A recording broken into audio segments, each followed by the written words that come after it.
আমন্ত্রণ জানাচ্ছি প্রিয় দর্শক মানচিত্রের নিয়মিত আয়োজন কথোপকথনে। আজকে আমাদের প্রিয় বন্ধুরা, প্রীতি, সালাম এবং শুভেচ্ছা নেবেন। আজ ভ্যালেন্টাইন্স ডে, সবাইকে ভালোবাসা দিবসের শুভেচ্ছা। একদম শেষে দেখবেন যে রাজনীতিতে ভালোবাসার একটা ছোট্ট গল্প বলবো, সত্যি গল্প। সে পর্যন্ত সাথে থাকবেন। অবশেষে নির্বাচন হয়ে গেছে। 297টা আসনের নির্বাচনী ফলাফল ঘোষণা হয়েছে। নির্বাচন কেমন হয়েছে, নির্বাচনে কত শতাংশ ভোট প্রকৃতপক্ষে প্রদান করা হয়েছে, কতখানি বাড়িয়ে দেখানো হয়েছে। এতদিন রাতের ভোটের ব্যাপারে মিথ্যে কথা অপপ্রচার শুনেছি, এবার জাতি দেখলো যে রাত তো রাত, তার আগে সন্ধ্যা থেকে কিভাবে ভোট শুরু হয়। এই বিষয়গুলো নিয়ে আপনারা জানেন। সো এই নির্বাচন নৈতিক দিক দিয়ে গ্রহণযোগ্য নয়।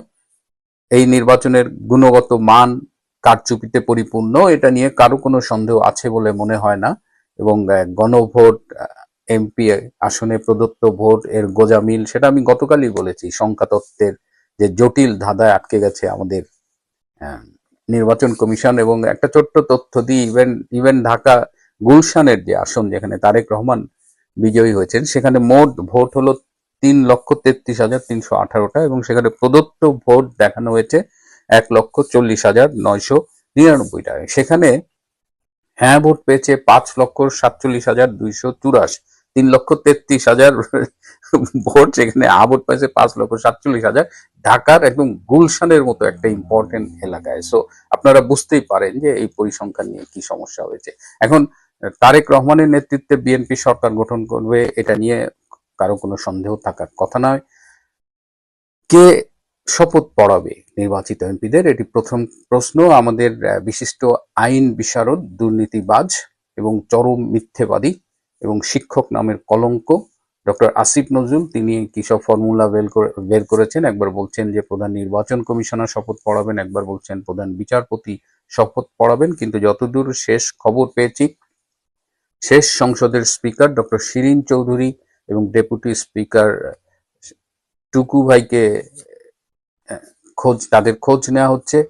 শিরিন চৌধুরী ঢাকাতেই আছেন, ডেপুটি স্পিকার তিনি কারাবন্দী, তার শরীর কেমন আছে খোঁজ নিচ্ছেন। এবং বিএনপি ভাবছেন যে সংবিধানের ধারাবাহিকতা রক্ষার্থে এই শপথ পড়াবেন স্পিকার ডক্টর শিরিন চৌধুরী। তো এটি শোনা যাচ্ছে। এই নির্বাচনে যে পরাজিত হলো জামাত এবং এনসিপি, তাদের ক্ষমতায় আনার জন্য সবকিছু কিন্তু সূক্ষ্মভাবে রেডি ছিল। ডক্টর ইউনূসের প্রশাসন রেডি ছিল, ওয়াকার ব্যক্তিগতভাবে রেডি ছিল, এবং পাকিস্তানি গোয়েন্দা সংস্থা ও তুরস্কের গোয়েন্দা সংস্থা তারা মাঠে প্রচুর কাজ করেছে। কিন্তু আলটিমেটলি এটা ব্যর্থ হয়েছে। সেটা চেয়েও ইম্পর্টেন্ট হলো, আমরা ফেসবুকে বেশ কিছু স্ট্যাটাস দেখলাম, সেই স্ট্যাটাস গুলো দিয়েছে এনসিপির নেতারা। সার্জিস আছে, তারপরে হান্নান মাসুদ আছে, এরকম কয়েকজন, 4জন দিয়েছে। বিএনপি তাদের নেতাকর্মীদের বাড়িতে বাড়িতে গিয়ে অ্যাটাক করছে, ব্যাপক মাইর দিচ্ছে, কোথাও কোথাও গণপিটুনি। এবং খুব দুঃখজনক যে এনসিপির একজন তরুণীকে ধর্ষণ করে ফেলে রেখে গেছে।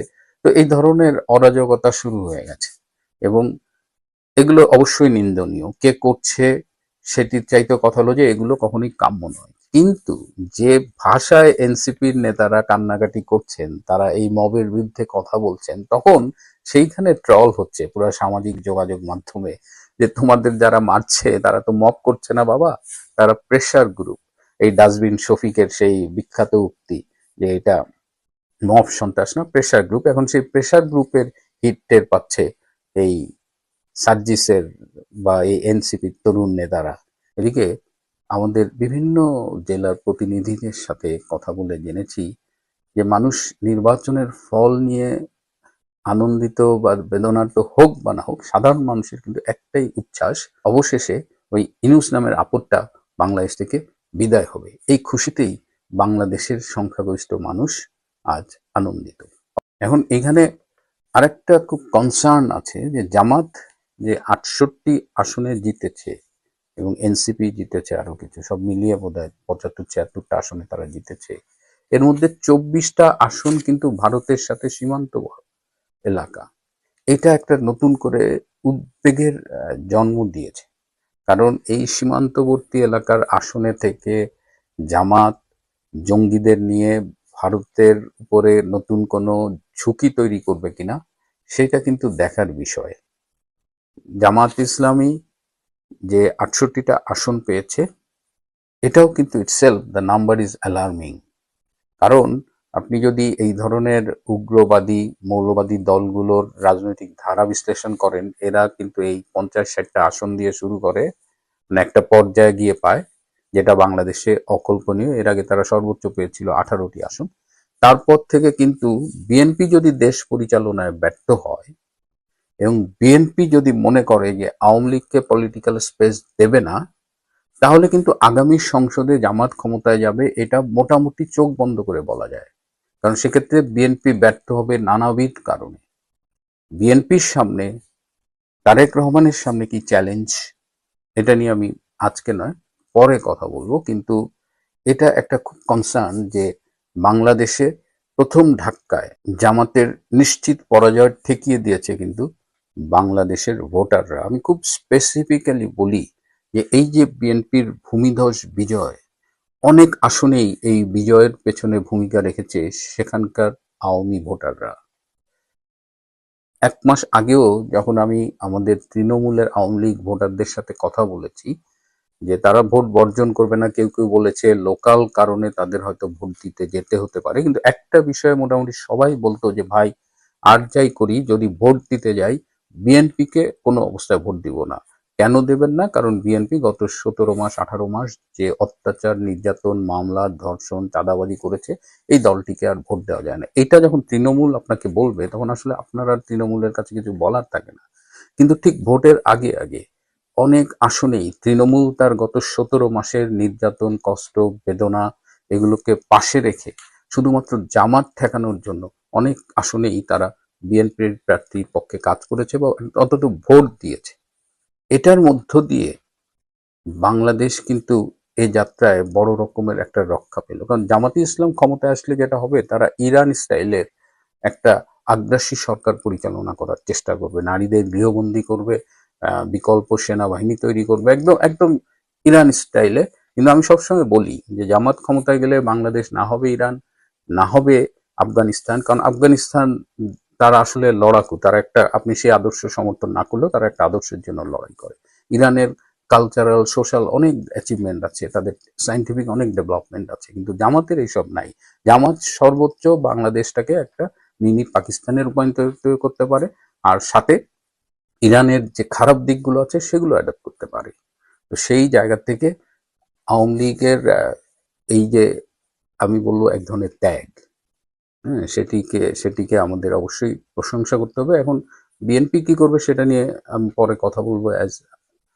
আমি একটু আগে যেটা বললাম, আরেকটা বিষয় যে তারেক রহমান নির্বাচিত হওয়ার সাথে সাথে সরকারিভাবে ফলাফল ঘোষণার আগেই সবার আগে কিন্তু অভিনন্দন জানিয়েছেন ভারতের প্রধানমন্ত্রী নরেন্দ্র মোদী। এইটা নিয়ে কিন্তু ভারতেও কথা উঠেছে যে আপনি এই সবার আগে এত দ্রুত কেন করলেন। কিন্তু ভারতের এখানে একটা পলিটিক্স আছে, এখানে তো লুকোবার কিছু নেই যে তারেক রহমান এই দেশে এসেছেন, নির্বাচন করছেন, তিনি কিন্তু ৫ই আগস্ট ২৪-এর পরপরই আসেননি। এই নেগোসিয়েশনে ভারতের একটা হিউজ রোল ছিল, এবং ভারতের ইংল্যান্ডের যে হাই কমিশনার তিনি কিন্তু তারেক রহমানের সাথে একাধিকবার মিটিং করেছেন। ভারতীয় একাধিক প্রতিনিধি তারেক রহমানের সাথে মিটিং করেছেন, সবকিছু ক্লিয়ারেন্স পাওয়ার পরে তারেক রহমান বাংলাদেশে এসেছেন। কি কি শর্তে এসেছেন সেটি সময়ই বলে দেবে। তো এই জায়গায় দেখলাম যে ডক্টর ইউনূস আজকে অভিনন্দন জানিয়েছে, সারা পৃথিবী কিন্তু অনেকেই তারেক রহমানকে অভিনন্দন জানিয়ে ফেলেছে, কিন্তু ডক্টর ইউনূস আসলে অনেক কষ্টে এই অভিনন্দনটি জানিয়েছেন। আরেকটা ছোট্ট খবর যে জামাত ইসলামের পক্ষ থেকে কিন্তু শেখ হাসিনার সাথে যোগাযোগের একটা চেষ্টা নির্বাচনের আগেই ছিল। এখনো এনসিপি জামাত যারা চেষ্টা করছে শেখ হাসিনার সাথে একটা নেগোসিয়েট করার জন্য, কিন্তু শেখ হাসিনা এই ব্যাপারে একদম অনড়, তাদের সাথে কোনো নেগোসিয়েশন নাই। যাই হোক, শুরুতেই যেটা বললাম ভালোবাসা দিবসের কথা, আমাদের বাংলাদেশ আওয়ামী লীগ নেত্রী শেখ হাসিনা তিনি এই নির্বাচনটিকে বর্জনের আহ্বান জানিয়েছিলেন, শান্তিপূর্ণ বর্জন। আওয়ামী লীগ কিন্তু কোনো রকমের ভায়োলেন্সের দিকে যায়নি, এটা আমি প্রশংসা করি। এবং তিনি আসলে মানুষের কোর্টে বল ছুড়ে দিয়ে দেখেছিলেন যে মানুষ আসলে কি করে। কারণ একাধিকবার আমি নেত্রী শেখ হাসিনাকে বলতে শুনেছি যে রাজনীতিতে যাই করেন না কেন, দিনের শেষে জনগণই আপনার জন্য শেষ আস্থার জায়গা।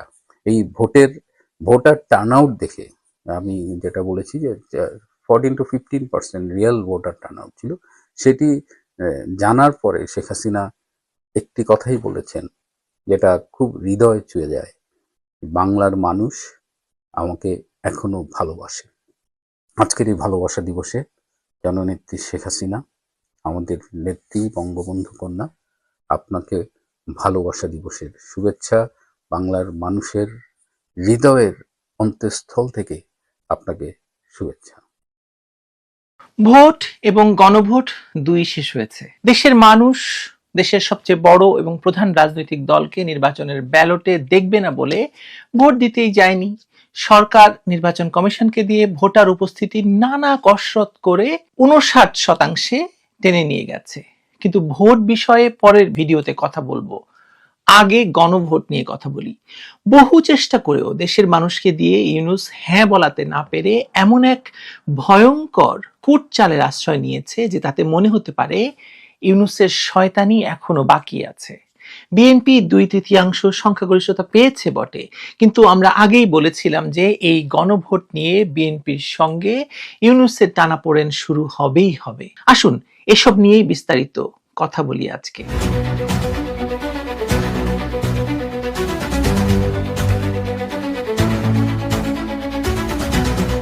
গণভোটে হ্যাঁ ও না মিলিয়ে মোট ভোট পড়েছে প্রায় 11.88%, অর্থাৎ 12%-এর কিছু কম। তাহলে প্রশ্ন হচ্ছে, একই নির্বাচনে মোট ভোট কিভাবে 59% হলো? বাংলাদেশের ল অব দ্য ল্যান্ড হচ্ছে এক্সিস্টিং সংবিধান। সেই সংবিধান মতে এই গণভোটের রায় কার্যকর করার বাধ্যবাধকতা থাকতে পারে না।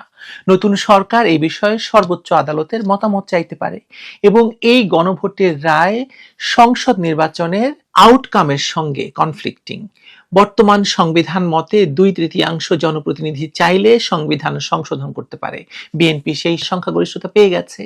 এখন বিএনপি ঐক্যমত্য কমিশনের যেসব প্রস্তাবে নোট অফ ডিসেন্ট দিয়েছে সেগুলো বাস্তবায়নের বাধ্যবাধকতা তৈরি করছে গণভোটের রায়। গণভোটের রায় বাস্তবায়নের নৈতিক দায় বা আইনি দায় কোনোটাই বিএনপির নেই। আসলে আপনার আশেপাশে কি এমন কাউকে আপনি দেখেছেন যিনি প্রতীকে ভোট দিয়েছেন কিন্তু গণভোট দেননি? বাস্তবে এমন উদাহরণ প্রায় নেই বললেই চলে। কেন বলছি? যে কোনো ব্যক্তি ভোট কেন্দ্রে যাওয়া মাত্র তার হাতে 2টি ব্যালট পেপার ধরিয়ে দেওয়া হয়েছে, একটি সাধারণ নির্বাচনের, একটি গণভোটের গোলাপি রঙের। সুতরাং যিনি ভোট দিয়েছেন তিনি 2টি ব্যালট পেপার ব্যালট বাক্সে ফেলেছেন। গণনার সময় কি করে লাল ব্যালট পেপার কম আর সাদা ব্যালট পেপার বেশি হলো? কেন গণভোট হচ্ছে 11.88% আর কিংবা 12%-এর কাছাকাছি, আর হচ্ছে কেন সাদা ভোট মানে হচ্ছে সাদা ব্যালট পেপার 59% বা 59%? বাস্তবে এমন উদাহরণ নেই যে কেউ শুধুমাত্র একটি ব্যালট পেপার ব্যবহার করেছে। যদি গণভোটে অংশ এত কম হয় তাহলে স্বাভাবিকভাবে বোঝা যায় ঘোষিত ভোট বা মোট ভোটের হার নিয়ে গুরুতর প্রশ্ন ওঠাটা স্বাভাবিক। এই হিসেব অনুযায়ী যুক্তিসঙ্গতভাবে বলা যায় প্রকৃত ভোটার উপস্থিতি 15%-এর বেশি হওয়ার কথা নয়।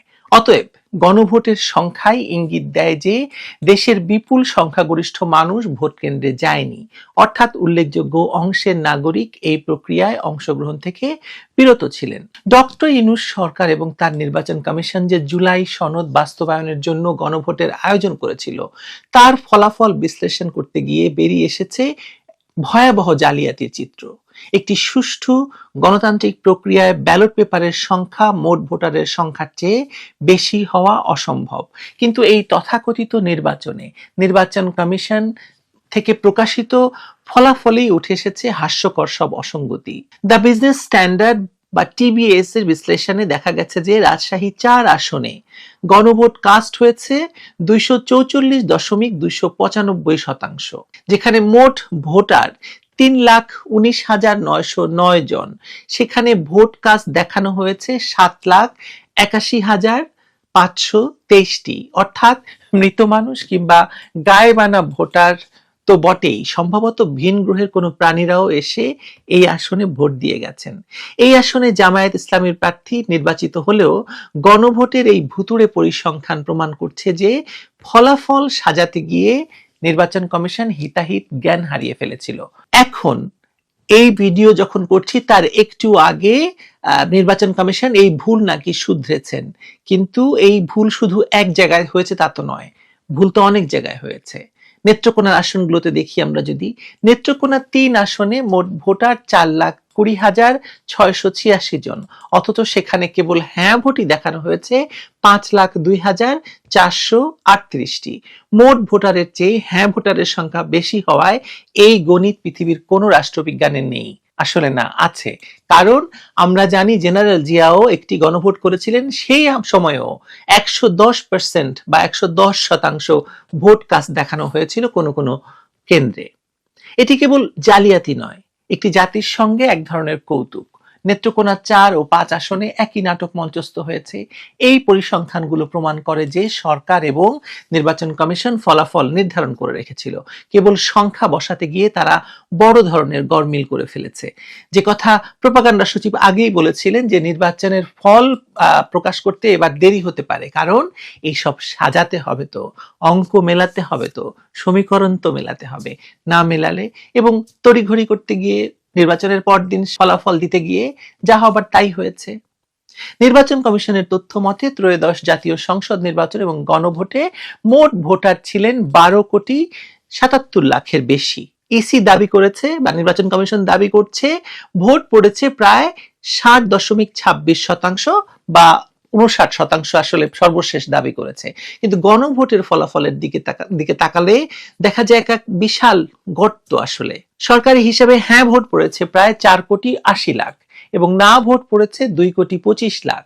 সব মিলিয়ে মানে বাতিলগুলো সহ গণভোটে মোট প্রদত্ত ভোট দাঁড়াচ্ছে 7 কোটির কিছু বেশি, অথচ সংসদ নির্বাচনে মোট কাস্ট হওয়া ভোটের সংখ্যা দাবি করা হচ্ছে আরো অনেক বেশি।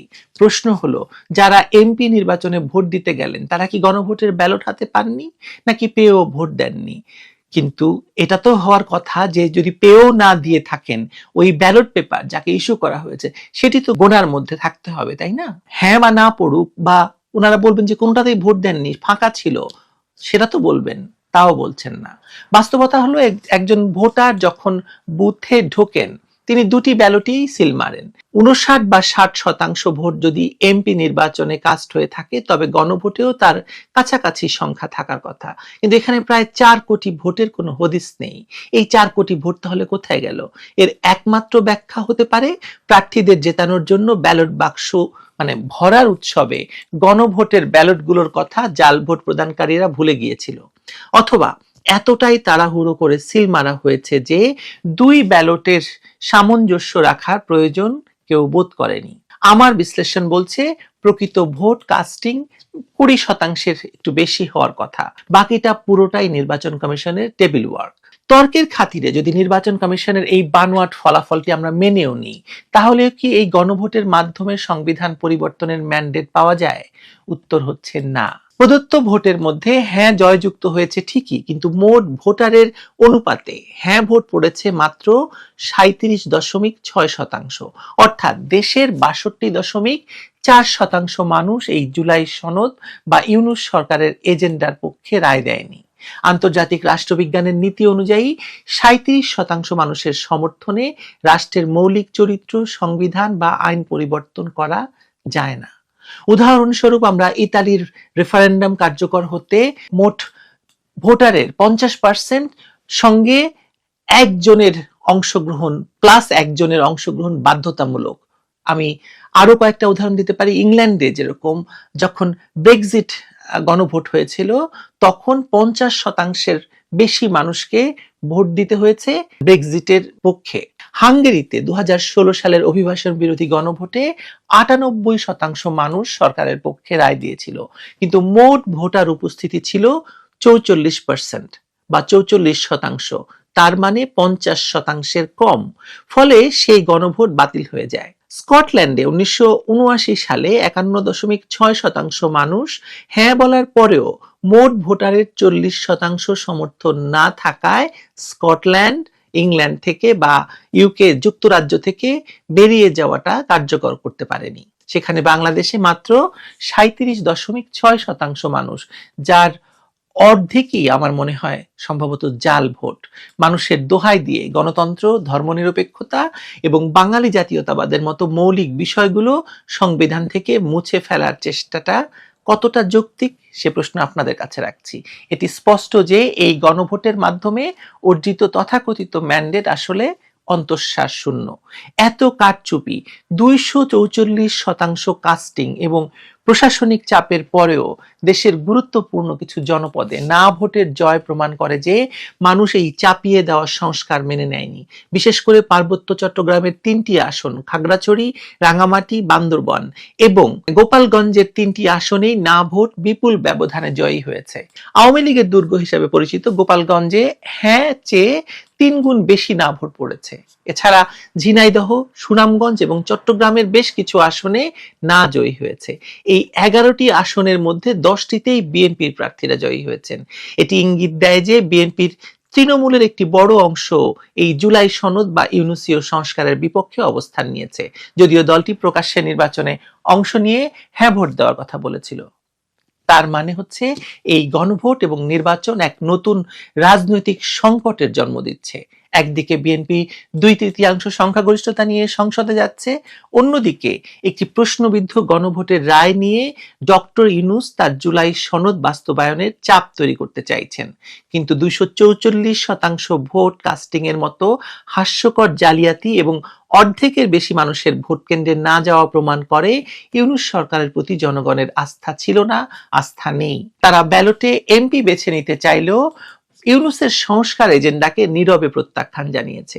বিএনপি এখন সংসদের ক্ষমতায় বলীয়ান হয়ে এই প্রশ্নবিদ্ধ গণভোটের রায়কে পাশ কাটাতে পারে, কারণ নৈতিক এবং আইনি উভয় দিক থেকে এই গণভোট অকার্যকর। 244% ভোট দেখিয়ে হয়তো খাতায় কলমে হ্যাঁ পাশ করানো হয়েছে, কিন্তু বাস্তবতা হলো বাংলাদেশের মানুষ এই প্রক্রিয়ায় অংশ না নিয়ে ইউনূসকে এবং কেবলমাত্র ইউনূসকে না বলে দিয়েছে। একটি অসাংবিধানিক, একটি অবৈধ সরকারের প্রধান হিসেবে ডক্টর ইউনূসকে যে না বলেছে, সেটাকে হ্যাঁ বলানোর জন্য 244% ভোট কাস্ট হয়েছে। দেখানোর জালিয়াতি কেবলমাত্র ইউনূসের মতো